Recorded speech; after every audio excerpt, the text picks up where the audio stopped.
Welcome to the Bologna Show, presented by the Chicago Sports Bums. I am Bologna, also known as Peter. You guys know me as Peter. Some people call me Bologna. I'm a little late, kind of on time. I was watching the Boneheads and Brewskis podcast earlier. They're still on, I believe. But I've said it once, I've said it again. Those guys make me laugh more than maybe any other podcast going right now. You guys should take a listen, give them a whirl.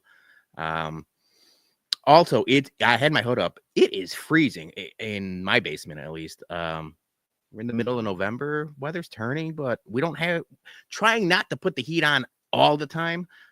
It's nice and warm during the day, but then it gets colder at night. I am freezing down here, so that's why I had my hood up. Let's see these comments. The comments are going early. I appreciate that. JT here for Kicking Balls Talk. I am going to talk soccer. Typically, this is more of a nerdy, pop culture kind of deal. But whenever we don't get to talk soccer on the Bumcast, I'm here. And there is big Major League Soccer news that I did want to talk about. Jason rightfully said, hey, man, you got your own show. We don't want to talk soccer. You could do it on Wednesdays. And I said, that's a great idea. So I will be talking soccer. But before that, I got some nerd news for you guys. And I got a couple other things. SPF saying hello. Joey P. Jason is funny. He's funny when he wants to be. Hello, Dougie. Anyway, I got some nerd news, but before I get to that, I've been scrolling. I was talking about watching the Boneheads. I was also, right before I went live, I retweeted our merch. We're going to talk about our merch later on because Jason did a great promo for that shirt that we have, the Big Ben Johnson shirt. But then I saw Mailman Jack had breakfast tacos for dinner today, and I thought that is a great move. I am a huge fan of breakfast tacos. And this is one thing I've said before, and I'll probably say again. I will put Chicago pound for pound with any U.S. city or state when it comes to Mexican food, except for the breakfast taco. For some reason, we just don't do it properly, or we don't do it at all. So I was looking at his tweets. He was having some breakfast tacos for dinner. Great move. But yeah, man, I know Texas and California are huge on the breakfast taco game. And we just don't do it. I'll put our birria, our actual high-end Mexican restaurants, our hole-in-the-wall Mexican restaurants up against anybody in the U.S. But we got to figure out the breakfast taco game. That was the first thing that came to my mind when I went live right now because, like I said, I watched Mailman Jack. And we got to figure it out. I know I'm a fan, and people that actually do breakfast tacos will get mad about it, but like Torchy's is a huge chain. My wife loves Torchy's. I like Torchy's as well. They do a good breakfast taco, although people in Texas, I know somebody's going to be in the comments later and probably talking trash about Torchy's tacos, but we just don't do it. We don't do it enough. Every so often, there is a couple good places that do Mexican breakfast burritos, which is fine. A good breakfast burrito could get you through the day easy, But yeah, man, I don't know what it is about Chicago that just don't fuck with the breakfast taco game, huh? Yeah, I guess I missed Sam's comment. Oh yeah, baloney. Get it? Get it? That's me. That's me. Yeah, Texas does breakfast tacos right. Austin, Texas has a great breakfast taco scene. I have yet to be in the San Antonio, but everybody raves about their breakfast tacos. And here we go. Taco Bell breakfast tacos are elite, probably HBIC. I did have for the second time ever, first time ever, I had White Castle's breakfast was at one of our tailgates. One of our tailgates, we brought White Castle sliders, breakfast sliders. And just recently I had it again. White Castle's breakfast, sneaky good. Are there taco bums? There should be taco bums. We are all taco bums. I know. I mean, there's the great controversy with the Drafty Pod when HBIC and Dougie drafted Arrachera and Arrachera tacos. So we are a bunch. Chuck's has awesome breakfast burrito. Yeah, Chuck's has good breakfast anything. I know brunch or Mexican, whatever. But yeah.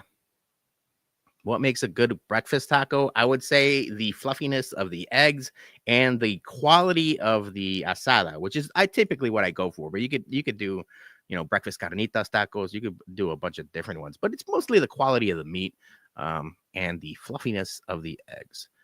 All right, let's hit some nerd news. Before that, you know what? I poured a little 1792 12 year, and I remember doing a review on this last year. I hadn't revisited since then.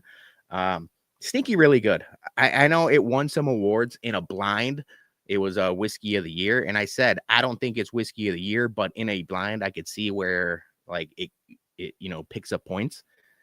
Yeah, it's a good value bottle. I think you could find it in the Chicagoland area. Now, it is a 12-year-old product, so it's going to be a little bit older. I mean, a little bit pricier, but I think you can still find it for around 70, 80 bucks. HBIC is in the comments. He might be able to correct me on that. I know some people charge secondary for it. But I was able to pick up mine for like 70, I believe. Worth it. All right, before we get to some nerd news, let me add this to the stage because we do want to talk about the Southside food drive that we, along with the All Sports Scene and a bunch of other White Sox content creators and White Sox Twitter community members are doing. And I just checked right before we went live. 20,853 is the amount of money we have raised so far. That is awesome, but we still got time to raise some more. I know Chirizi was tweeting about it earlier today that we should get to 21,000 by the end of tonight. And I think that would be a cool thing to do. So let's try to get to 21,000 by the end of tonight or tomorrow morning sometime, and then keep going from there. Because like we remember, like the holidays are coming. A lot of people need some extra help, and $1 equals 3 meals. So the Greater Chicago Food Depository is doing great things. I didn't talk about this yet. My brother-in-law, shout out my Brolo. He works for the Greater Chicago Food Depository. He's worked there for a long time. So shout out to him. Shout out to anybody that's donated. And thank you guys so much. You guys could scan the QR code. You guys can go to any of our links, any of the links you see there, the All Sports Scenes 108, us, Sox Machine, everyone else. You'll be able to find the link there. But the easiest way is just scan the QR code and donate a couple $2-3 because it goes a long way. All right, let me make sure I got my slides in a row. Let's get to some nerd news. If you guys are in the comments, you want to add anything, got any more questions, feel free to comment along. First one up is someone, I know there's a couple people that are excited about this. First look of the live action Legend of Zelda movie in theaters, May 7, 2027. Feels like forever away. But there is an image right there of, Link and Zelda. I was never a Zelda guy, and I'm a huge NES guy. I'm a huge Nintendo guy in general. For some reason, it just never hit my radar. I play the game. We all played the game as a kid. But shout out my guy, White Boy Rick. He was a huge Zelda guy. I know HBIC was a Zelda guy. People go crazy for the Ocarina of Time. It just never hit my radar. Look at this. I'm getting nerd comments. Yeah, that's exactly what this segment is. It's called Nerd News, Luna. But yeah, so people are amped for the Zelda movie. I think what was interesting in the release of this, the first like images and stuff like that, the president of Nintendo of America talked about how he doesn't see the vehicle for more Nintendo movies after the Mario movies and Zelda. He was talking about how he doesn't see like a tentpole franchise being able to do that. And I think he was just playing coy. That made no sense whatsoever. I have a list of movies they could make that would make $1 billion because the first Mario made an ass ton of money. And I know the second one's going to make just as much. But along with Mario and Zelda, Animal Crossing is a huge game. I know people have been asking for a Metroid movie forever. Donkey Kong. Now, if you want to go Super Smash Brothers, you probably don't want to have all these people fighting each other. So that one, I understand why it wouldn't make sense, even though it's a huge franchise.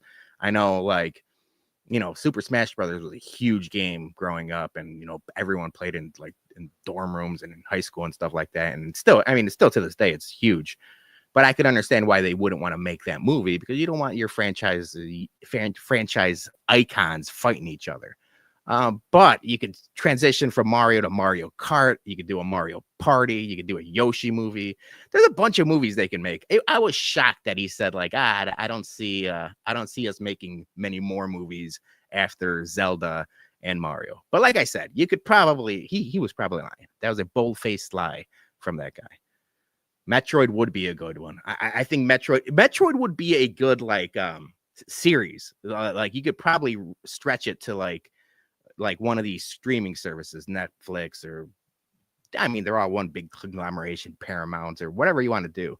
If you want to do Metroid into a series instead of a movie, I think that would work. And he says replace Fast and Furious and Mario Kart. Maybe just combine them. Yoshi would make a good Vin Diesel character. Killer Instinct would be a good movie. See, now Joey P's in the comments. That is a good one, too. Now, I don't know. Is that just a Nintendo franchise? Either way, if we're just talking video games now, and we might as well transition to the next one. But if we're talking just video games, Killer Instinct would be a good movie. Twisted Metal has been renewed for season 3 at Peacock. I talked about this. I don't remember when I talked about it, but I liked the first season of Twisted Metal. I thought it was pretty good as like, if you take it for what it is. It's not, your Game of Thrones. It's not going to win any awards. It's not like anything that you really have to sit down and watch. But if you want just like a mindless, entertaining, quick series that you can, scroll on your phone, but still be entertained. It's funny at times. It's got some good action scenes. I enjoyed the season 1 of Twisted Metal. I haven't seen season 2 yet, so I'm probably going to get on this now in the winter time. But it's good to know that season 3 has been renewed, because that means at least there's some redeeming qualities to season 2. So I'm going to get on that. And then shout out to our guy, Samoa Joe. If you're a wrestling fan and you see the image on screen right now, that is Samoa Joe behind the mask. So that's pretty good. Southside Jeff T says Samoa Joe with the Lego Batman's voice. It is true. I don't think he does it is Samoa Joe plays the actor, or he is the character, but it is Will Arnett that does the voice, if I'm correct. But yeah, it's a good teamwork, because I enjoy it. Next one, Paul Walter Hauser told Chris Van Vliet, one of the better wrestling podcasters out there right now. He's been approached to play Mick Foley in a biopic. Some people call it biopic. I call it biopic. I'm in, all the way in. Sign me up for this. And in the interview, Paul Walter Hauser said the same thing that I just talked about with Metroid. He would love to do it. He's a huge wrestling fan. He's been in a bunch of good movies. He not only is a really good actor, but he's also a huge wrestling fan. So he was the star of Richard Jewell, Clint Eastwood's Richard Jewell, which he was nominated. It was a Academy Award nominated role. He was also the Mole Man in Fantastic Four, which came out last year. He's in Cobra Kai. He's been a voice in Inside Out 2. But he's a huge wrestling fan. He's a huge ROH. He's been at a bunch of AEW shows. I think he wrestled for Progress Wrestling and a couple other companies. So he knows it. He gets the story. He gets all of this. And he talked about if they don't make it into a movie, it would make for like a good mini series, like a 4 or 5 part mini series. I think his entire quote was like, I just don't want to make a movie about him getting thrown off a cage. You got to tell the entire story. It would be awesome. I would be in. It would be yes. South again. JT coming in hot. Title: Have a Nice Day. That would be a perfect title for the Mick Foley biopic. My question to you guys, and I know maybe Joey P could answer this. If they do make this into a movie, if they make it into like a 4 or 5 part series, do we see Frank the Clown somewhere in this movie? Because I unfortunately probably would say yes. And that maybe came out smarmy or smarky, but we met Frank the Clown at a White Sox game. It was actually the Paul Konerko game where he got his statue. He was sitting right in front of us. I enjoyed my time talking to Frank the Clown. We talked baseball and we talked wrestling that day. But it was just funny. It's like, if they end up making this movie, you could probably see Frank the Clown somewhere in that. I could see him rocking the booger tooth. Yes, that would be good. Adam Driver as Taker. No, thank you. No, Adam Driver's a really good actor. I don't think he could pull off the Dead Man. But yeah, you would 1000% see Frank the Clown. I agree with you, Joey. All right. What's next? Oh yeah, I told my daughter I was going to talk about this. It's happening. A Labubu movie is in the works at Sony Pictures. Not a surprise, right? I mean, Labubu has been the craze of the summer, and all of these movie companies are just looking for some sort of vehicle to, attach to make thousand million billion dollars. So what people don't know is, I guess Labubu has some lore. It's not just like a flash in the pan. It's been around for a long time. They've been around for like 10 years, and they're like mischievous elves. So like if you're thinking like maybe like a gremlin kind of deal or something like that, it might work. There's been a lot dumber movies made. So I think this might work depending on who writes and who directs and all that stuff. It's also interesting because once the Barbie movie was a phenomenon, right? Like that was nominated, like it was actually a really well done movie. But since then, Mattel has been looking to do more of those type of movies. I saw that they were doing a movie based on the kids' viewfinder toy. Do you guys remember the red viewfinder like goggle toy with the discs that you rotate and you just apparently they're making a movie of that. So if they're making a viewfinder movie, of course the Labubu movie is gonna make sense. But yeah, Gremlin 3 rumors there. That would be a crossover. Gremlins versus Labubu. Who wins? But I know it would make money. And my daughter, when I told her that they're making a Labubu movie, she's like, we got to go see it. I'm like, of course we got to go see it. She's like, I'm bringing all my Labubus. I'm like, why wouldn't you? This all makes sense. They release Labubus that are the characters of the movies. They print money. That's an easy way to go about it. All right, last one. The Simpsons suddenly kills off a longtime character after 35 seasons. So this is the Bologna Show, but if this were the Bumcast, I would be Bum of the Weeking E-News, because look at that clickbait title and caption and video, whatever embedded video that they have on there. My wife Julie sent me this news via DM, and I opened it, and it was the E-News article, and I said, oh, I was like, no way they're killing Marge. But I know they've talked about, like, obviously the character, the voice of Marge Simpson has undergone through some drastic changes with her voice because she can't do it enough. So in my head, I'm like, oh my God, is there a possibility they're killing off Marge? No, of course not. Of course they're not. They killed Alice Glick, the church organist, who in 35 seasons has had 18 lines of dialogue. So it's a nobody character. But Bum of the Week E-News for even insinuating that Marge would have died.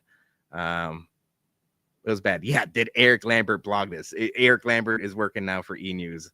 Did they kill Marge a month ago? They killed her, but she's not really dead. That'd be crazy. Did they really kill off Marge? Now I'm going to look like an asshole. Maybe HBIC knows. This is now I'm getting worried. I'm going to take a sip of my drink while you guys answer me. 0 chance they killed off Marge. I feel like that would have been bigger news. We would have talked about it on the Bumcast or something.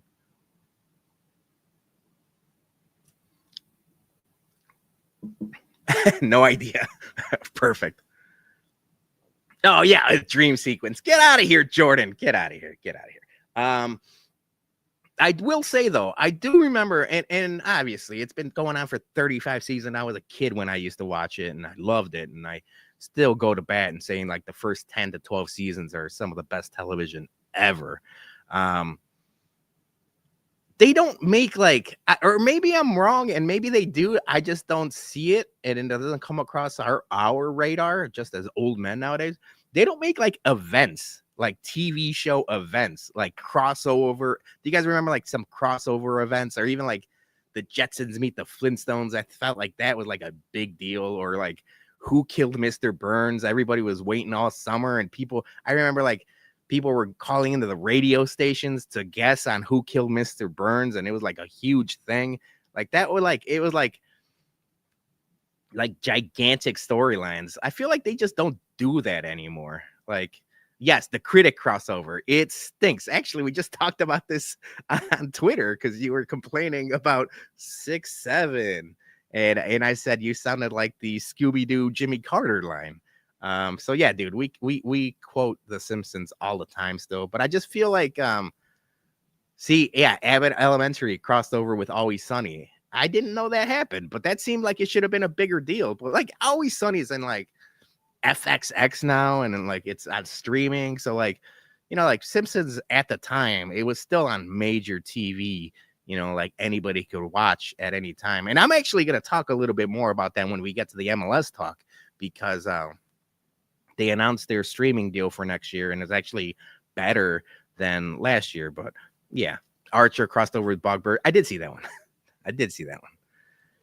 All right, that is the last of the nerd news for today. I'm going to play a quick ad and do a little housekeeping. I should have mentioned before we get going, this is going to be a shorter, truncated episode of the Bologna Show, only because I'm talking into a void. Next week, I'm going to have a guest, and it'll be like a full-fledged hour or so. I'm hoping to do about 35 minutes today. But yeah, before we get to some soccer talk, and I expect everyone in the comments to stay in the comments while I talk soccer. But before that, let's talk a little bums action. ShySportsBums.BigCartel.com is the home for all Chicago sports bums merch. We have Bears, Hawks, Sox, and Bums merch available. Anything you need to get ready for a big game or a Chicago Sports Bums event. Remember, all profits go directly back into our Whiskey at Comiskey tailgates to keep the beer and food free for everyone. So head over to ShySportsBums.BigCartel.com and pick up a couple Toot Tree shirts today. Pick up that Big Ben Johnson shirt. I talked about the promo that Jason cut for it right before I went on live for the Bologna Show. So not only can you get the merch, but you could also wear the merch to our watch party. And our last watch party for the Bears season is next week, Black Friday, week 13 versus the Eagles. Doors open at 1. Kickoff is at 2. Big game. I'm expecting them to beat the Steelers. I talked about this on Monday. I expect them to beat the Steelers. And then this is the real litmus test. This will be the litmus test for the Bears, where if they hang on and they somehow beat the Eagles, then you could stop talking, nationally about frauds and all that stuff. But we got a great deal for you. If you want to watch the game with us, it's free to get in, free with RSVP. But we also have a food and beverage package for you. $35 get you 5 brew tickets, plus some Sloppy Joes, some Ramova chili, some French onion dip with chips, and the house-made sausage and peppers. And a reminder, I said I'm going to eat all of the sausage and peppers I could ever have because I love sausage and peppers. But don't sleep on the Sloppy Joes. We had it once before. It's not your typical manwich. It is a chef-approved recipe, and they were awesome. Those Sloppy Joes on our watch party were fantastic. So I'm going to have some of those. I'm going to have a couple, 2-3 Ramova, other half beers, and it's going to be a great time. We will be raffling off a Bears jersey like always, doing our football squares, along with some other bums merch and some prizes. But it's always a fun time. Last watch party was our biggest watch party ever. The turnout was awesome. So I'm excited to see how Black Friday, nobody's working, right? Nobody's working. You're sick of your family. Family is on Thursday. Bears is on Friday. We'll hang out. We'll watch some good football, and we'll have some good beers. So hopefully you guys RSVP, and we'll see you week 13 versus the Eagles. All right. I teased it long enough. I'm going to talk soccer. Unfortunately, I know you guys hate it, but this is my show. I can do what I want. The MLS announced this week that the competition committee, basically the owners, voted on a calendar change for the MLS starting in 2027, 2028, where it's basically flipping the season on its head. Instead of starting in February, where it now does now and runs into December nowadays. So it's instead of going from February to December, now it's starting at the end of July and going straight through May with a winter break in between there. People were shocked about that. I think a lot of the casual or even non-soccer fans were shocked at this change, where this had been in the works for the better part of 2 years now. You heard rumors about it. You heard like some, like, it's going to happen. It's going to happen with the World Cup coming up and like the after effects of that break. It makes sense that you do this change now. And people are complaining about the weather. I know that HBIC says, I hope they get cleats for 8 inches of snow. What people don't realize is, so it looks crazy on paper, and I have the calendar change up there for you guys to see. But like they talked about 90% of the schedule is still going to be played when games are played now.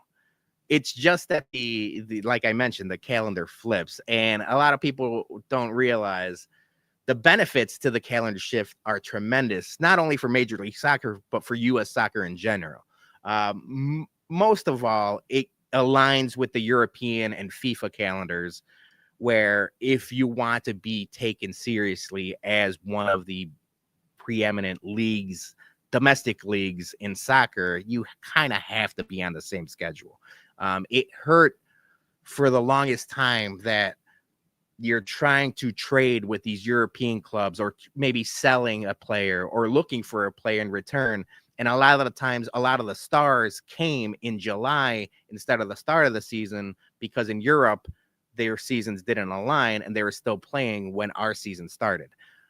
So this is going to make signing and trading, or, like leasing players, a lot easier. It's also going to maximize player signings. I think this is going to help tremendously in making it more attractive for bigger names to come here. I know people are going to complain about the map, or I'll talk about the map and the weather in a little bit, but you also don't want to be playing meaningful games in the middle of June and July in Texas and Miami and Southern California, where it's 100 degrees out. I would almost, if you, and I mean, I'm a nobody, but I would rather play soccer in the cold than in the dead heat or humidity of Florida in the summer. So I think it is easier on the players, especially now that you align with the FIFA calendar and you get your breaks, to where if somebody has to go play for the national team, it's just ingrained into that schedule. And it's not really, like, oh, we got a Tuesday game in Cincinnati, he's going to miss this game. And, oh, we got like another game in Milwaukee, or Minnesota. And it just makes more sense. The third thing, or fourth thing, if you want to talk about, and it makes the MLS playoffs better to watch. And I say that as someone that I'm a diehard soccer fan, but I'm also realize that football is king. And, playing your MLS playoffs going up against the NFL makes no sense. Or even a college football Saturday. For the general public, it's easier. Like, I'd rather the MLS go up against some NFL, or NHL games, NHL and Major Leagues baseball in May, than the NFL and college football in November, December. And especially because now you're getting meaningful playoff games when the weather is right. Right now, the Fire were in the playoffs. They got knocked out, but like Cincinnati has a game, and they're going to be playing soccer in Cincinnati in the middle of November, possibly December. So like, I'd rather have regular season games in December than the MLS playoffs in December. But yeah, Jose is saying you want to be in Texas in the summer. You just don't want to be playing soccer in 100-degree heat. It stinks. But yeah, I'm excited about it. What I'm more excited about, they talked about it being like a 2-season process. Before this starts, they're going to do like a shortened sprint season in 2026, 2027, to kind of like almost like the COVID baseball or COVID basketball year, where it's like a sprint season. I'm kind of excited to watch some of that. Like these seasons, and not just MLS, but the EPL and all of the European leagues, they last the better part of 9-10 months sometimes.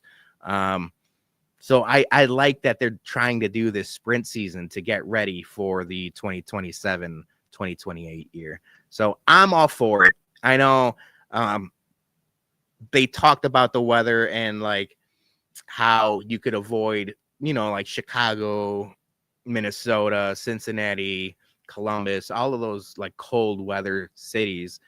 You probably don't have many home games in December and February, and kind of that almost 2-month winter break is going to help alleviate a lot of that, bad weather stuff. I know Cincinnati is installing heaters on the underneath their pitch already. They announced that that's going to happen as soon as possible. I would imagine now that the Fire are building their stadium in the 78, they're going to have heated pitch and heated sidelines and heated everything, so where the snow melts and it won't be that much of an issue. But yeah, snow games are awesome. I talked about it and I joked about fire weather instead of Bears weather, but it is true that like cold weather soccer games, it happens all over especially in Europe. Like, Germany has cold weather. England has cold weather. Like not necessarily England having the snow that we get, but there are times where the European teams have to play some of these cold weather games and they're just used to it. We're going to have to get used to it. I think this is more of an issue for the casual fan, like somebody bringing their family, to a game in Chicago in the middle of December or February.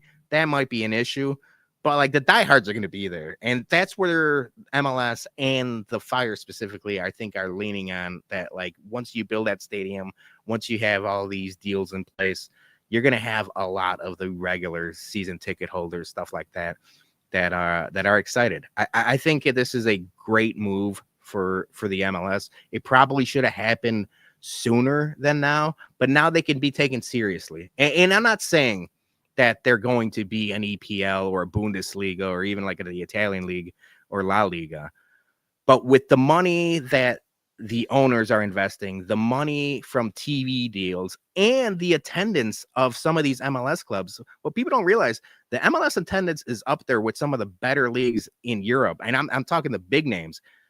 They have the money to compete and not necessarily be the EPL, but you can be one of the top 5 leagues in the world. Right now, they're just not, because of the schedule, because of their salary structure. And that's the last piece of the puzzle that's going to happen. And I think it's going to happen as soon as this calendar change happens.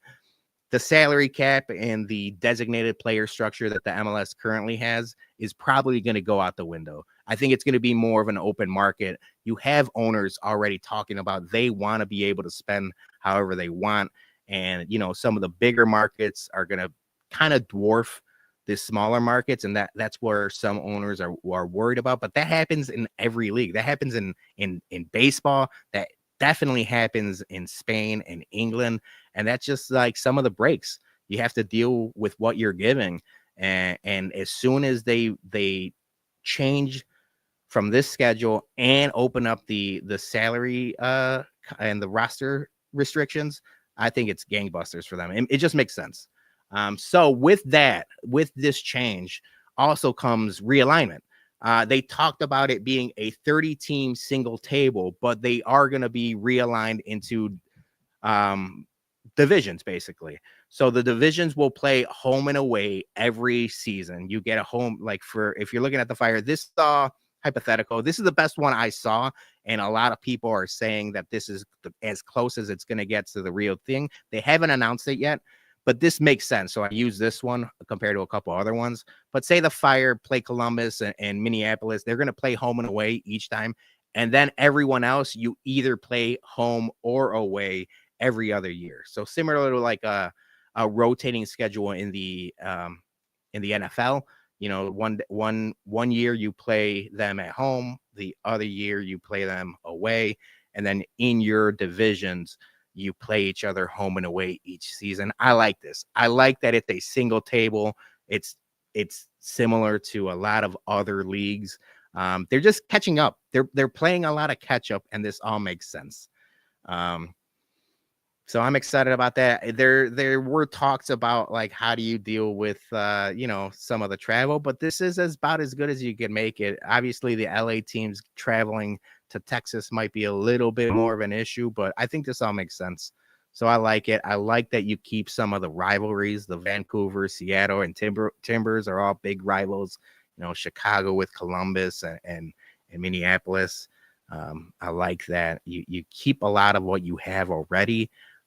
But you just change with the times. And then the last piece of the puzzle was something that they announced right after this, that Apple TV is making its matches more accessible. The MLS and Apple TV came to an agreement that MLS Season Pass is just going to be on Apple. So if you have an Apple TV subscription, you don't need the extra MLS Season Pass to watch games.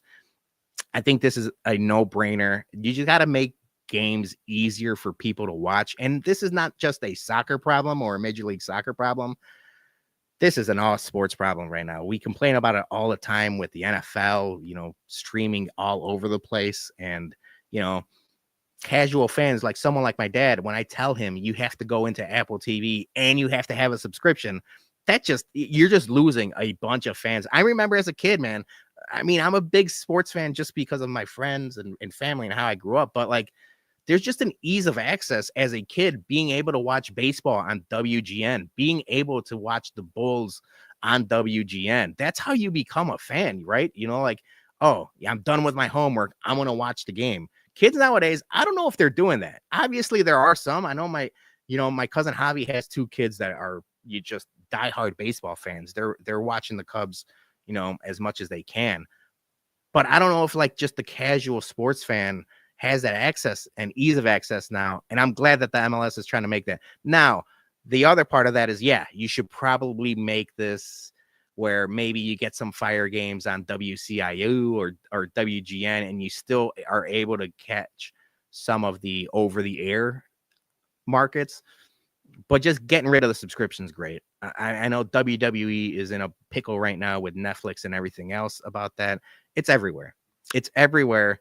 I like that MLS is trying to make it a little bit easier. But yeah, overall, I'm excited about this. I think it's a great move for Major League Soccer and soccer fans in general. And yeah, the World Cup is right around the corner. I think being able to basically in 1994, when the World Cup was in the United States, that's right after that is when that first wave of the future, the sport of the future, MLS soccer kind of took off. And they're trying, I think they're trying to do that again with the 2026 World Cup being in the United States. MLS does that change. You're trying to garner some of the hype and kind of like the casual viewership. So here's one last soccer slide for you guys. FIFA is going to announce the draw regulations ahead of December 5th draw. You guys see right there, the United States, Mexico, and Canada, the host of the World Cup, are in pot 1. It's an exciting time. It's an exciting time to be a soccer fan. That's one of the big reasons why I wanted to do Bologna Show, is not only the pop culture and the movie stuff, but going into 2026, there's a lot of soccer to be talked. Jason wants to hit the shriff and growl on me, but he doesn't have that access here. So I'll be able to talk soccer with you guys as much as I can. And yeah, it's exciting time. If you're an MLS fan and a U.S. soccer fan in general, it's almost like every other Chicago sports team. They just got to get their shit together because the pieces are in place. You just got to capitalize on that. But yeah, that's all I have for today. That was the Bologna Show. We hit a little bit of news and movies and pop culture stuff. And I definitely wanted to talk about that MLS season realignment and stuff like that. Before I let you go, I'll talk about the Southside Food Drive one more time, because I talked about us getting to $20,853. Let's get to 21,000 by the end of the night, or maybe tomorrow sometime, and then just keep on going from there. So thank you to all the sports scene and all of the White Sox Twitter and White Sox content creators and everyone that donated. So it goes a long way. Thanksgiving's coming up, and $1 gets people 3 meals, and it's definitely something that is going to the right cause, like we mentioned. All right. Before I let you guys go, this is Bologna Show next week. I got Brandon Spinner on. If you guys don't know him, he is a whiskey content creator. He's one of my favorite whiskey reviewers, but he's also a 13-year weatherman.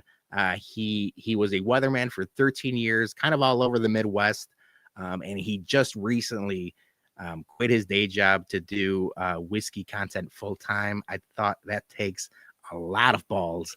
But he's been blown up on Instagram and on YouTube, and I want to pick his brain on a bunch of different subjects around content creation, whiskey in general, and I'm gonna ask him some weather questions, because if you guys know me, I work outside. I'm a landscaper by trade. I'm always trying to get a one up on the weather models and the Euro and the NAM and all of that. So I've got some weather questions. It's going to be a fun time. He's a good guy. We've met a couple times. It should be a great time. So we will be talking whiskey and weather next week with Brandon Spinner. But for now, thank you guys so much. We'll see you Monday for the Bumcast, and I'll be back here on the Bologna Show with Brandon Spinner in 1 week. Salud. Goodbye for tonight.